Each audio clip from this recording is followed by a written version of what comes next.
हुजूर फैज़ मिल्लत मिला। यूं कहिए कि जितना मैं उनको मिला और जितना मैं उनसे करीब रहा, जितना मैं उनकी सोहबत ली, मैंने उनके अंदर एक चीज मैंने ऐसी देखी है जो बुजुर्गों में ही पाई जाती है। आपका काम था तस्नीफ, बैठे बैठे आपने यही काम करना होता था।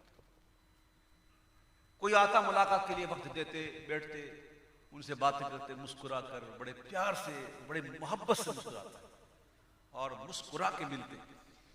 फिर बैठे बैठे अगर कोई शख्स किसी की बात करना शुरू करता ना कि फलां ने यूं तो फलां ने यूं किया, तो कहा बेटा मेरे पास काम बहुत है, आप जाए। अल्लाह अल्लाह, ये किसी की गिबत सुनते ही नहीं थे, ना करते थे ना सुनते थे। हमारे यहां तो मजे ले लेके सुनते, अच्छा ऐसा बाकी सुनते हैं, फिर कहते अरे गिबत क्यों करते हो? वो पहले बोलना भाई, करना मना है तो सुनना ही मना है। सुन के कहते हैं गिबत हो गई, गिबत नहीं करते। तो गिबत करना ही मना नहीं है, सुनना ही मना है। तो ये इनकी एक आदत थी कि वो किसी की गिबत नहीं करते थे और ना सुनते थे। इनसे कोई दीन की बात करो, कोई मसला पूछो, वो बैठेंगे, बात भी करेंगे, बाकी इधर उधर की बात ही नहीं करते।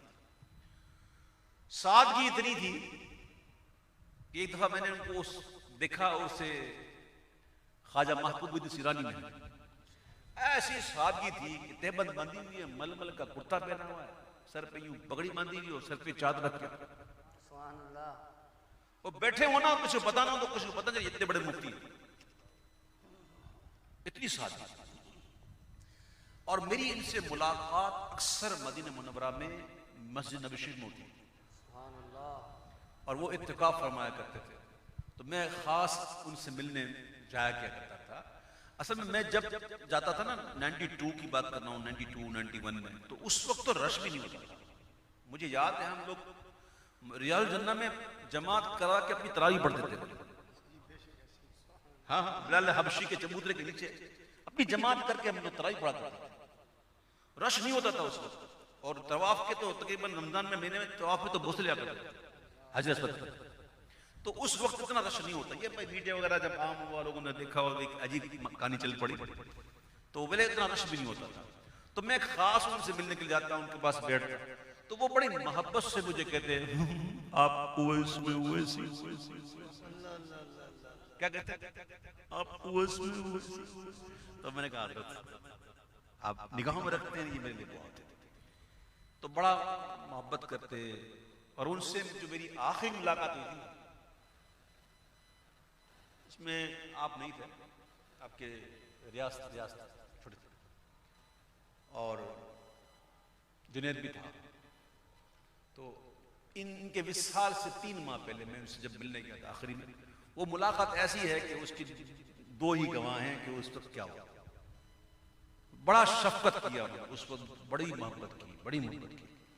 कुछ बातें ऐसी होती हैं जो बताने वाली नहीं होती, कुछ ऐसी होती हैं जो समझने वाली होती हैं। तो 15 रमजान मुबारक को उनका विसाल हुआ फजर के वक्त, और वही वक्त था कि वो साल वो मदीना शरीफ नहीं जा गए थे, अलग मेरे ख्याल में इंतजाम सारे थे, हाँ जाना था। तो ये एक अरसा उन्होंने बिला नागा मस्जिद नबी शरीफ में इत्तिकाफ किया। बस ये कि जानने वाले जानते थे कि वो क्या थे। तो जो उन्होंने काम किया है किताबों पर, जो जितना, ये अहमद बैठे में इनको पता है कि हम जाया करते थे उनके पास, तो उनकी एक ही ख्वाहिश थी कि मेरी किताबें छप छप। तो तहरीर से नेमत की तो करता हूँ, उस वक्त मैंने कहा था ये जिम्मे लेता हूँ इंशाअल्लाह, और आपकी जितनी हो सकी हम उतनी हम आपके रिसाले छापेंगे। और हमने उस वक्त एक टीम बनाई थी, और उस टीम ने कितने सौ रिसाले, 500 से ऊपर थे, 500 से ऊपर रसायल, 500 से ऊपर रसायल जो है वो हमें ये शर्फ हासिल हुआ कि हम छपवाएं और छपवा कर बांटे। तो कई किताबों में तो लिख भी दिया, मेरे बहतमाम हुए इसका लिख भी दिया था, अलग मैंने कहा नहीं था। मैंने अपनी तरफ से मेरा एक जहन में जो रकम थी मैंने मखसूस की, वो मैंने दे दी थी कि ये सारी किताबें इसी छपेंगी, इसी को करेंगे, इसी से छपाएंगे, इसी से बेचेंगे, इसी से छपाएंगे, इसी से बेचेंगे। तो ये चीज़ होती और ये हुआ था। अल्हम्दुलिल्लाह। अल्लाह ताला उनकी कब्र पर अपनी